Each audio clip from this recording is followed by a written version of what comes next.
ঈদ তো তখনই সুন্দর ছিল যখন বুঝতাম না জীবনের মানে কি। যখন মনে করতাম দিনের অর্ধেক সময় না খেয়ে থাকলে 2 দিনে একটা রোজা হয়ে যায়। ঈদ তো তখনই সুন্দর ছিল যখন রোজা না রেখেও সবার আগে ইফতার টেবিলের সামনে হাজির হতাম আর সবার আগে ইফতারি খাওয়া শুরু করতাম। ঈদ তো তখনই সুন্দর ছিল যখন ঈদের নতুন জামা কাপড় কিনে দেওয়ার জন্য আব্বু আম্মুর কাছে কান্নাকাটি করতাম আর মনে করতাম কেউ ঈদের নতুন জামা কাপড় দেখে ফেললেই হয়তো ঈদ শেষ হয়ে যাবে। ঈদ তো তখনই সুন্দর ছিল যখন অন্য সবাই ঈদের জামা কাপড় দেখে ফেলার ভয় আলমারিতে অতি গোপনে লুকিয়ে রাখতাম।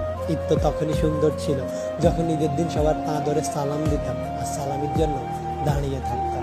ঈদ তো তখনই সুন্দর ছিল যখন বড়দের দেখতাম তারা কত জায়গায় ঘুরতে যায়, তাদের কত টাকা, আর ভাবতাম কবে জানি বড় হব আর তাদের মতো করে এত সুন্দর করে ঈদ পালন করব। হ্যাঁ, আজ বড় হয়েছে ঠিকই, পকেট ভর্তি আজ অনেক টাকা।